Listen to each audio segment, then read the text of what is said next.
আব্বা আসসালামু আলাইকুম। ওয়ালাইকুম আসসালাম। তো বাবা লিওন, মিষ্টির প্যাকেট কোথায় ছিলে? পুকুরে না নিয়ে যায়, বারান্দার পারে আনি থাও। মিষ্টি ঝাল নুন নিয়ে দুটো ভাত আমার মুখে উঠতেছে না, আবার মিষ্টি। আপনার মেয়ে তাতে ডাক দেন, মিষ্টি কেনার সময় পাইছি যে আপনি মিষ্টির কথা তুলতেছেন। মেয়ে মানে?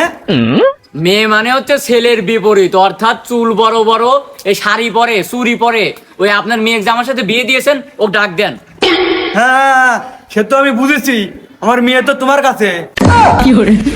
আমার কাছে নাকি? কথা আছে মা ভালো তার ছাও ভালো, তা আপনি তো বাপ হয়ে খারাপ, তার ছাও কি করে ভালো হয়? আপনার মেয়ে আজ বাড়িতে আপনার বাড়িতে 4 দিন, আর আপনারা সবাই আমার সাথে নাটক করতেছেন। আমার কাছে মেয়ে কি করে হয়? আরে বাবা আসলো, আসে তো 1 মিনিটও দাঁড়াল না, রাগারাগি চলে গেল। ওইদিকে তোমাকে রান্না বান্না করে দেওয়া লাগবে নি, আবার মাছ কিন্তু মাছ বলে বয়ে যাবি নি, তাই চলে গেছে। হ্যাঁ, আমার বউ আবার সংসারী হয়ে গেল, এত সংসারী, মাছ পচার চিন্তা করে, সংসারের চিন্তা করে, আবার আমি খাইছি কি না খাইছি সেই চিন্তাও করে। তাই কি দুঃস্বপ্ন দেখতেছি, এই দুঃস্বপ্ন তো দেয়া লাগে না এত বড়। তা বাপু ও তো যায় নাই, তো কই ও? হ্যাঁ, মেয়ে তুমি মেরে ফেলে দিয়েছো, মেরে ফেলে দিয়ে আমার বাড়িতে আইছো ভেসে তার ভয়ে। আমি খবরে দেখিলাম আমার মেয়ে কই। উমা, আমার বউ আমি বেলে নিখোঁজ করে দিছি। আজ 4 দিন ধরে আমি খুঁজে পাচ্ছি না, 4 দিন। আমার মনের ভিতর কেবা করতেছে আপনি বলে বুঝতে পারবো না। 4 দিন আপনার কাছে আইছি, এখন শ্বশুর বাড়ি, এখন শ্বশুর আবার করছে যে আমার মেয়ে পেলে মারিয়ে ও নিখোঁজ করে দিছে।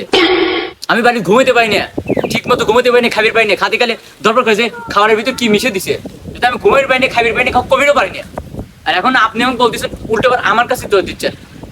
শ্বশুর আব্বা শোনেন, এখন ও যদি এখন নিখোঁজ হয় সেটা এখন আমার দোষ নাই। এখন ও কোনে গেল আমি কিভাবে জানবো? আর আমার নিজেরই তো কোনো লাইসেন্স নাই, আমি ওকে আবার কোন বিপদে পড়বো? হ্যাঁ, আমি কিচ্ছু শুনতে চাই না।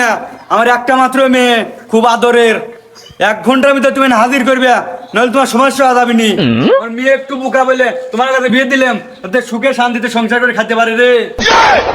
ও তাহলে আপনারাও জানেন যে আমি বোকা, তে বোকা যায়নি শুনে তাও কামটা সারিয়ে দিছিলেন।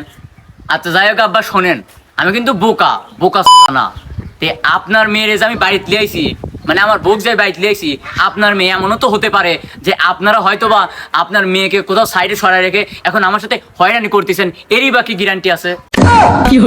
ও দূর বাপু, এ কি বলে সব? আমি কোন কীর্তি আমার মেয়ে সরা রাখবো? আমি তুমি বোকা বলে তোমার কাছে বিয়ে দিলাম, অন্য মানুষ কি তোমার মতন বোকা হবি যে তার কাছে বিয়ে দেবো? তা মাননীয় বিদ্যাসাগর মহাশয়, আপনার ওই বিদ্যাসাগরিকা কন্যাকে ফোন দিন না হলে অথবা যেভাবে খোঁজ লাগান। আমি ফোন দেই, আমার ফোন ঢোকে না, নাই বন্ধুতায় নাই ব্যস্ততায়। আর আমি আমার বউকে আমি ফোন দেই, একটা সেরি ধরে লোক ব্যস্ত আছে, সংযোগ যাচ্ছে না, সংযোগ প্রদান করা যাচ্ছে না, বন্ধু আছে, আরো অনেক কথাই কয়। আপনি এখন যেভাবে আপনার মেয়ের কথা, আরে এত দায় আমার কিসের লেগে থাকবি? আপনি দ্রুত ফোন দেন, নাই যেভাবে খোঁজ লাগান। তুমি যে বিশেষ তো বোকা, এটা আমি বারবার প্রমাণ পাচ্ছি। আমার মেয়ে যে তোমার কাছে সুখেই আছে সেটা আমি বুঝতে পারতেছি। দাঁড়াও বাবু, আমি ফোন দিচ্ছি। আল্লাহ ফোনটা যেন ধরে, কোনো কায়দায় হইলেও যেন বাইসি যায়। আর যদি কয় তাহলে তো কই পারবো না যে না ওর আব্বার সাথে কথা হয়েছি, কোনো ঝামেলা টামেলা হলে যাতে বাইসি যায়। কি দেখেন, ও ফোন ধরবি না, ও অন্য জনই কথা কবিনি, ও ভয়েস অন্য রকম, ভয়েস দেখে বুঝতে পারতেছেন না, ভয়েস চেঞ্জ। হ্যালো মা মোহনা, কেমন আছিস?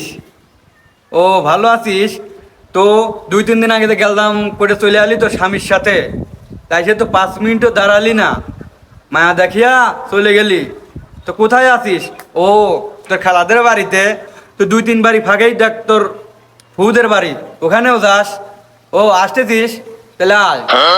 যাক, খুশি হলাম। তুমি তো মেরে ফেলবে না এরকম বোকা, এটা খুশি হইলাম। বুকের মধ্যে ভালো ঠেকতেছে, সে আসতেছে। তা আব্বা আমি কি বসবো না বাড়ির দিকে হাঁটবো? ওই আমাকে যিনি বসবে টেসবে কয়েন না। আহা, বসে তো রয়েছো, বসে বসে ভাববে না ওই মোহনা গাড়ি পাবে নাকি, মোহনার অন্য পেতে যাবে নাকি। তার থেকে তুমি আমার ওই বড় বিলে জমিটা দেখে আসো গা। ছেলে না আসলে বোঝায় সোজায়া তোমার আমি কল দেবো নে, তারপরে তুমি এসে নিয়ে যাও। আমি পারি না। আব্বা আপনি মনে ভুলে যাচ্ছেন, আমি আপনার জামাই, ওই রাখাল না। ওই আমি একটা কাজ করি, আপনার এখানে একটা ঘরে যায়, নির্জন একটা ঘরে যায়, ফ্যান দিয়ে শুই থাকে নাই, বাতাস খাইগে, ওই আপনার মেয়ে আসলে একটু বুঝাইতে যে মাথাটা ঠান্ডা হলে আমার বললেন, আর 2-3 দিন থাইকে একবারে 2-3 দিন থেকে একবার চলে যাবো না। আহা বাপু, তোমার বুঝ তোমার কাছ থেকে, আমার বুঝ আমার কাছ থেকে। বাপু তুমি ঘরে শুয়ে থাকো গান, আমার মেয়েটা এসে তোমার গলাটা কাটিয়ে দিক, লাস্টে দোষটা আমার হোক। বাপু আমি ওটা নিতে পারবো না, তার থেকে ভালো আমি জমিটা মাইরে আসি গান, তুমি ঘরে শুয়ে থাকো গান।